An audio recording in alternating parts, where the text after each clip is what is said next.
दुसरं महत्त्वाचा मुद्दा आहे, आपण हिंदू संस्कृतीमध्ये साधारण किंवा भारतीय संस्कृतीमध्ये हिंदू असेल, जैन असेल, बुद्धिस्ट असेल, ह्या सर्व कल्चरमध्ये नॉर्मली ब्लॅक कलर जो आहे तो फॉरबिडन आहे. ब्लॅक कलरचे कपडे तुम्हाला आम्हाला घालून दिले जात नाहीत नॉर्मल नॉर्मल ऑकेजनला किंवा ऑस्पिशियस ऑकेजनला. पण मकर संक्रांत असा का दिवस आहे ज्या दिवशी ब्लॅक कपडे घाला, महिलांना तर ब्लॅक कलरची साडी घाला असं रिकमेंड केलं जातं.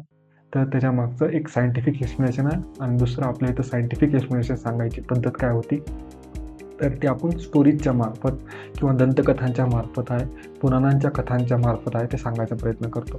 तर पहिलं सायंटिफिक एक्सप्लेनेशन सांगतो आणि नंतर कथा ब्रीफली सांगायचा प्रयत्न करतो. तर सायंटिफिक एक्सप्लेनेशन असं आहे की विंटर, आणि महाराष्ट्रामध्ये पर्टिक्युलरली विंटर आहे तो स्ट्रॉंग असतो जानेवारी महिन्यामध्ये. आणि ते हीट आहे, ॲब्सॉर्ब सगळ्यात भारी कलर कुठला करतो किंवा ब्लॅक कलरला आपण परफेक्ट ॲब्सॉर्बर म्हणतो. तर त्यासाठी ब्लॅक कलरचे कपडे आहेत ते हीट ॲब्सॉर्ब करणारे कपडे आहेत ते तुम्हाला परिधान करायला परमिशन आहे ती दिली जाते.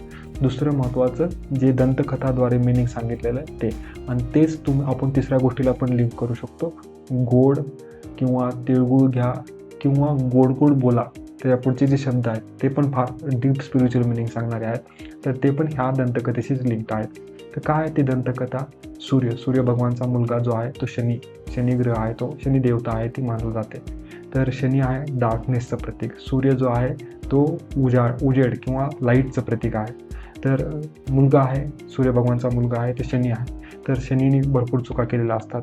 तर सर्व चुका आहे, डार्कनेस आहे ऑब्व्हियसली, तर सर्व चुका आहे ते पदरात, वडील जे आहे ते पदरात घेतात किंवा माफी मागायला येतो शनी देवता आहे ते कुठल्या दिवशी? मकर संक्रांती दिवशी.